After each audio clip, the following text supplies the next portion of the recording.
Assalomu alaykum, hurmatli tomoshabinlar va kanalimiz a'zolari. Men sizning ekspert maslahatchingizman va bugun siz bilan hayotingizdagi juda muhim, hatto hal qiluvchi bo'lishi mumkin bo'lgan mavzu haqida gaplashamiz.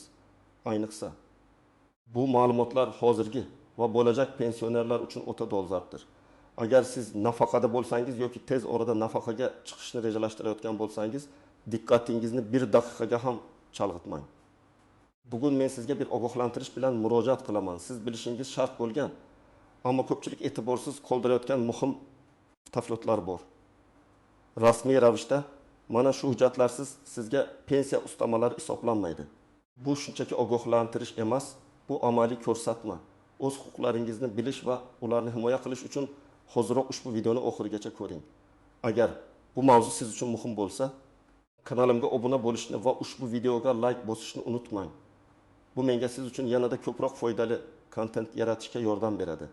Muammoning mohiyati oldin qanday edi va hozir nima o'zgardi? Aziz do'stlar, pensiya tizimida so'nggi yillarda juda katta o'zgarishlar yuz bermoqda. Ilgari ko'p hollarda pensiya miqdorini hisoblashda va turli xil ustamalarni tayinlashda ba'zi jihatlarga biroz yengilroq qaralgan bo'lishi mumkin. Ba'zida ish stajini tasdiqlovchi hujjatlar yetarli bo'lmaganda, guvohlarning ko'rsatmalari, korxonaning ichki buyruqlari yoki hatto qo'lda yozilgan qaydlar ham qisman hisobga olinishi mumkin edi. Odamlar o'z ish joylarida uzoq yillar davomida ishlaganliklarini, masalan, kolxozda yoki qishloq xo'jaligida ishlaganliklarini og'zaki aytishganda, ayrim holatlarda bularga ishonch bildirilgan va pensiya hisoblanishiga ta'sir qilgan. Yoki bolani parvarishlash bo'yicha nafaqalar, nogironlik bo'yicha ustamalar ham ba'zan soddalashtirilgan tartibda rasmiylashtirilgan. Umumiy olganda tizim biroz kamroq qattiq qoidalarga ega edi, deya aytish mumkin. Ammo hozirgi kunga kelib vaziyat tubdan o'zgardi. Pensiya tizim to'liq raqamlashtirishga va barcha ma'lumotlarni qattiq rasmiy hujjatlar asosida tekshirishga o'tmoqda. Bu o'zgarishlarning asosiy sababi adolatni ta'minlash, pensiya tizimda shaffoflikni oshirish va har qanday noto'g'ri hisob-kitoblarning oldini olish. Davlat har bir pensiya ustamasi qonuniy asosda va tegishli hujjatlar bilan tasdiqlangan holda to'lanishini talab qilmoqda. Endi men u yerda ishlagandim yoki menga ustama berilishi kerak degan og'zaki arizalar qabul qilinmaydi. Har bir ustama har bir qo'shimcha to'lov aniq bir hujjat bilan qonuniy kuchga ega bo'lgan ma'lumotnoma yoki guvohnoma bilan asoslanishi shart. Agar sizning shaxsiy hujjatlaringiz tartibda bo'lmasa, demak, sizga tegishli bo'lishi mumkin bo'lgan ustamalar va qo'shimcha to'lovlar hisoblanmasdan qolib ketish xavfi juda yuqori. Bu o'zgarishlar bir tomondan byurokratiyani kamaytirishga, boshqa tomondan esa tizimni yanada qat'iy va adolatli qilishga qaratilgan. Ammo har qanday o'zgarishda bo'lgani kabi, bu ham ba'zi odamlar uchun qiyinchiliklar tug'dirishi mumkin. Ayniqsa eski uslubda ish yuritishga odatlanganlar yoki hujjatlarni yo'qotib qo'yganlar uchun. Shuning uchun bugun men sizga aynan qaysi hujjatlar kerakligini va nimalarga e'tibor berish kerakligini batafsil tushuntiraman. Birinchi asosiy qism: nimalarni bilishingiz kerak, kimlar xavotir olish kerak va kimlar xavotir olmasa ham bo'ladi. Azizlar, avvalo pensiya ustamalari deganimizda nimani nazarda tutayotganimizni aniqlashtirib olaylik. Pensiya ustamalari bu asosiy pensiya miqdoriga qo'shimcha ravishda beriladigan pul to'lovlari bo'lib, ular turli sabablarga ko'ra tayinlanadi. Masalan, uzoq muddatli ish staji uchun, nogiron bolasi bor ota-onalar uchun, ayrim hududlarda yashaganlik uchun, harbiy xizmatchilar va ularning oila a'zolari uchun, ba'zi bir alohida xizmatlar uchun va hokazo. Bugun biz eng keng tarqalgan va ko'pchilikni qiziqtiradigan ikki turdagi ustamalarga alohida to'xtalamiz. Uzoq muddatli ish staji uchun ustamalar va qaramog'ida oila a'zolari bor pensionerlar uchun ustamalar. Kimlar xavotir olish kerak? Asosan quyidagi toifadagi fuqarolar o'z hujjatlarini sinchiklab tekshirishlari shart. 1. Ish staji to'liq rasmiylashtirilmagan deb hisoblaydiganlar. Agar sizning ish kitobingizda ba'zi davrlar uchun yozuvlar mavjud bo'lmasa, yozuvlar aniq bo'lmasa yoki tashkilot tugatilgan bo'lsa va undan ma'lumotnoma olish imkoniyatingiz bo'lmasa, ayniqsa 1991 yilgacha bo'lgan davrdagi ish stajiga oid hujjatlar ko'pincha muammoli bo'ladi. 2. Qaramog'ida oila a'zolari, nogiron bolalar, keksa ota-onalar bo'lgan, ammo bu haqda pensiya jamg'armasini to'liq xabardor qilmagan pensionerlar 30. Turli sabablarga ko'ra familiyasini, ismini yoki otasining ismini o'zgartirgan Ammo barcha hujjatlarda bu o'zgarishlarni to'liq aks ettirmagan fuqarolar. 4. Chet elda ishlagan va o'sha davrdagi ish stajini hisobga olishni istaganlar. 5. Uydan ishlaganlar, shartnoma asosida ishlaganlar, yoki tartibdagi tadbirkor bo'lganlar, ammo soliq organlari yoki mehnat faoliyatini tartibga soluvchi boshqa organlarning tegishli tasdiqlovchi hujjatlari bo'lmaganlar. Kimlar xavotir olmasa ham bo'ladi.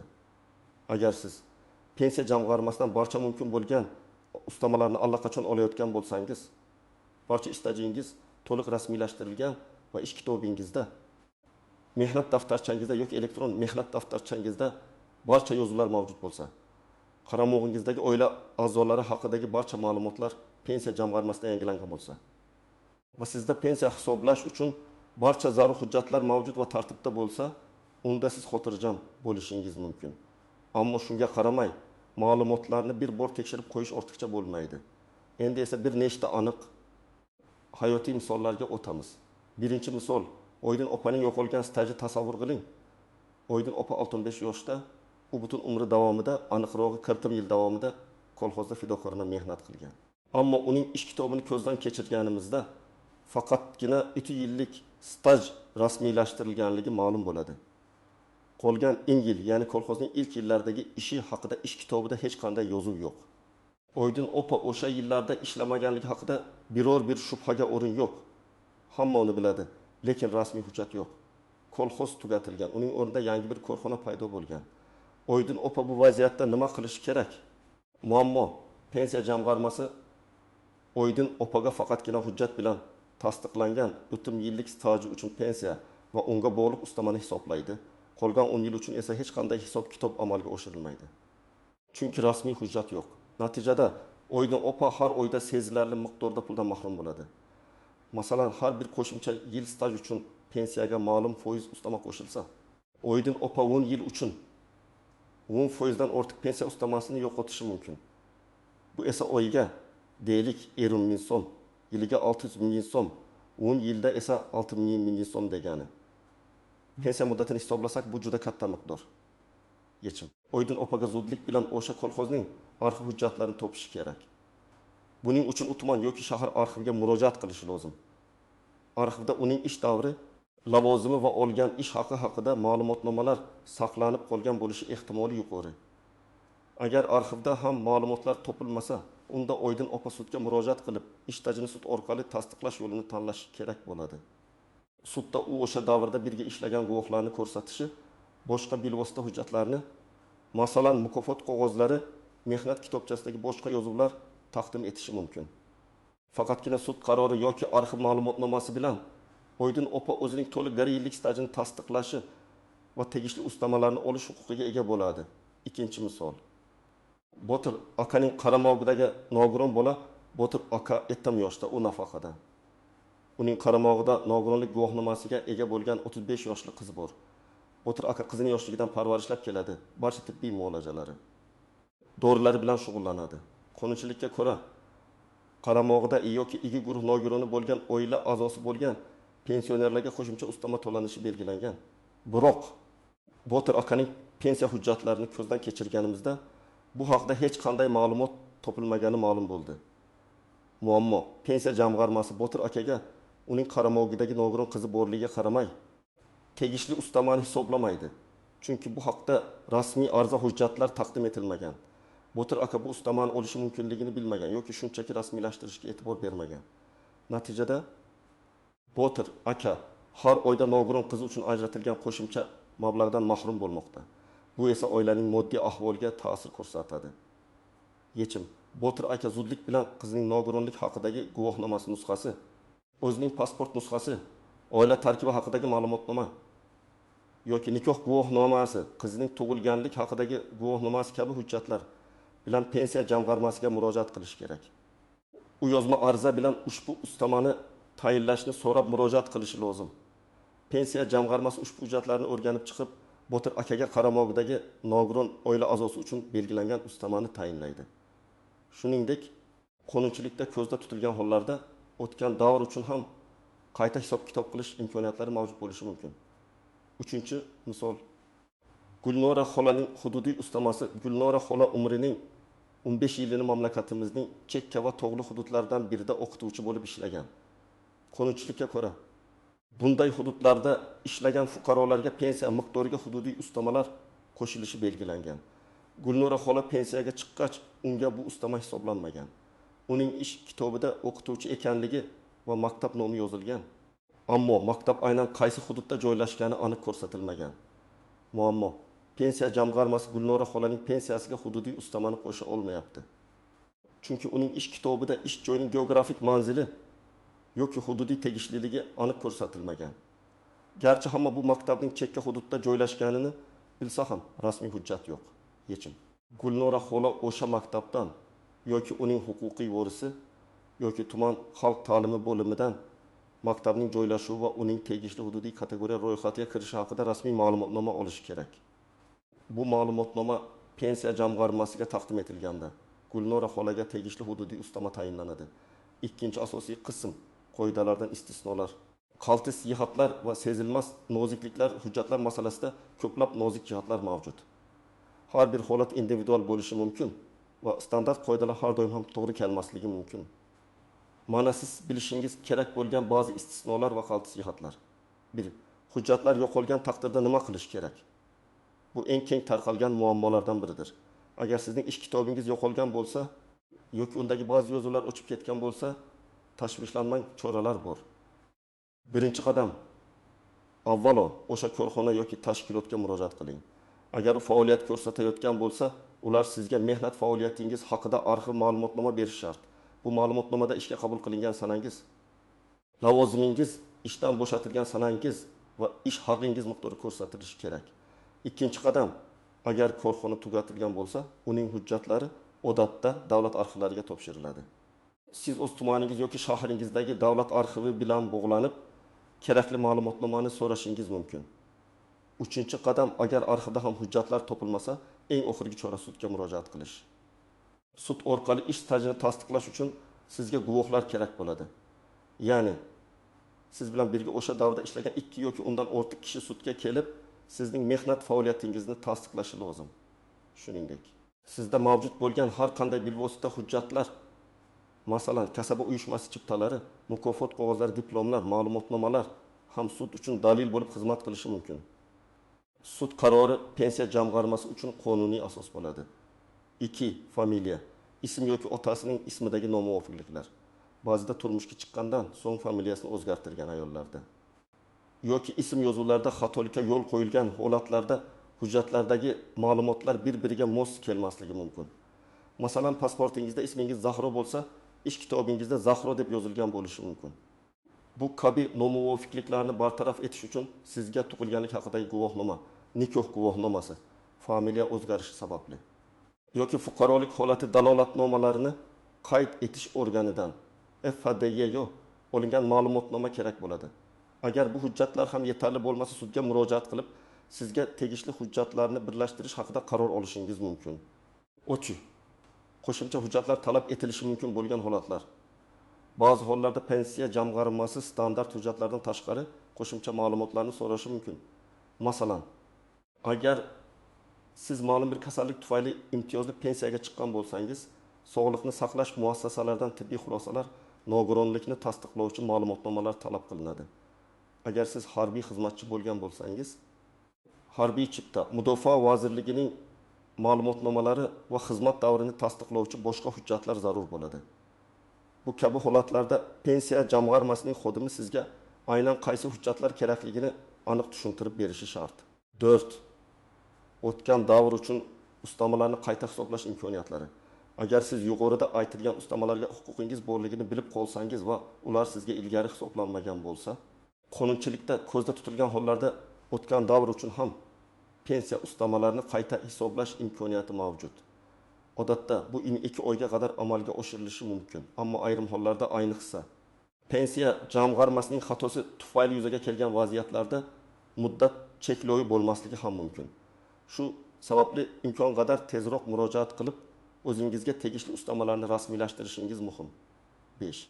Raqamli ma'lumotlar bazasi va uning ahamiyati. Bugungi kunda mamlakatimizda barcha mehnat staji va pensiya ma'lumotlari yagona elektron tizimga kiritilmoqda. Agar sizning ma'lumotlaringiz elektron tizimda to'liq bo'lmasa, bu ham kelajakda muammolarni keltirib chiqarishi mumkin. Shuning uchun ish kitobingizdagi ma'lumotlarni elektron mehnat daftarchangizdagi ma'lumotlar bilan solishtirib, har qanday nomuvofiqlikni bartaraf etishga harakat qiling. Bu kelajakda pensiya hisoblash jarayonini sezilarli darajada soddalashtiradi. Amaliy maslahatlar, tomoshabin nima qilish kerak? Xo'sh, aziz do'stlar, endi eng muhim qismga keldik, amaliy qadamlar. Siz nima qilishingiz kerak? Bu maslahatlarga diqqat bilan quloq tuting va ularni amalga oshirishga shoshiling. Birinchi qadam: hozirgi pensiya hujjatlaringizni to'liq ko'zdan kechiring. Siz allaqachon pensiya oladigan bo'lsangiz, pensiya jamg'armasidan o'zingizga tayinlangan pensiya va ustamalar haqidagi ma'lumotnomani so'rang. Unda sizga qaysi asoslar bo'yicha pensiya hisoblanganligi va qanday ustamalar tayinlanganligi aniq ko'rsatilgan bo'ladi. Ish kitobingizni, mehnat daftarchangizni toping va har bir yozuvni diqqat bilan o'rganib chiqing. Barcha ishga kirish va ishdan bo'shash sanalari, lavozimlar, korxona nomlari aniq yozilganligiga ishonch hosil qiling. O'chirilgan yoki tushunarsiz yozuvlar yo'qligini tekshiring. Agar sizda eski namuna ish kitobi bo'lsa, uni solishtirish uchun elektron mehnat daftarchangizdagi ma'lumotlarni ham tekshiring. Buni yagona interaktiv davlat xizmatlari portali MyTokoKubuz orqali amalga oshirishingiz mumkin. Ikkinchi qadam: ehtimoliy yo'q bo'lgan ustamalarni aniqlang. Agar sizning ish tajingiz to'liq emasdek tuyulsa, ya'ni ish kitobingizda ba'zi yillar uchun yozuvlar bo'lmasa, o'sha davrlar uchun qo'shimcha hujjatlar kerak bo'ladi. Agar sizda nogiron farzandingiz bo'lsa yoki qaramog'ingizda nogiron oila a'zosi bo'lsa, ammo uning uchun sizga ustama hisoblanmagan bo'lsa, bu ham yo'qolgan ustama bo'lishi mumkin. Agar siz chekka, tog'li yoki boshqa imtiyozli hududlarda ishlagan bo'lsangiz va bu uchun ustama olmasangiz, bu ham tekshirishga arziydi. Barcha qonunchilikda belgilangan pensiya ustamalarining ro'yxati bilan tanishib chiqing. Masalan, qahramonlar, urush qatnashchilari, o'limlilar, faxriylar uchun ustamalar. O'zingiz qaysidir toifaga kirishingiz mumkinligini bilish muhim. Uchinchi qadam: zarur hujjatlarni to'plash.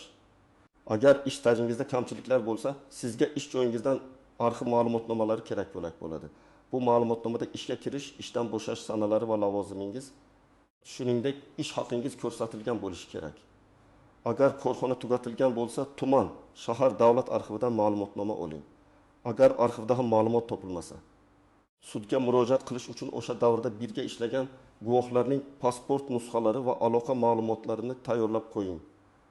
Agar qaramog'ingizdagi oila a'zosi uchun ustama olishni istasangiz, oila a'zosining tug'ilganlik haqidagi guvohnomasi nusxasi agar farzand bo'lsa, nogironlik haqidagi guvohnoma yoki tibbiy xulosa nusxasi, nikoh guvohnomasi nusxasi agar er yoki xotin uchun ustama bo'lsa, oila tarkibi haqidagi ma'lumotnoma qishloq fuqarolar yig'ini yoki mahalla fuqarolar yig'inidan, agar familiya, ism yoki otasining ismida nomuvofiqlik bo'lsa, familiya, ism yoki otasining ismini o'zgartirganlik haqidagi guvohnoma, HDYodan, nikoh guvohnomasi ayollar uchun familiya o'zgarishi holatida, tug'ilganlik haqidagi guvohnoma, agar biror hujjat yetishmasa, sud qarori olish uchun barcha mavjud hujjatlarning nusxalari, boshqa turdagi ustamalar uchun, masalan, harbiy xizmat, mukofotlar va harbiy xizmat tasdiqlovchi hujjatlar, harbiy bilet, ma'lumotnomalar, mukofotlar, faxriy unvonlar haqidagi guvohnomalar.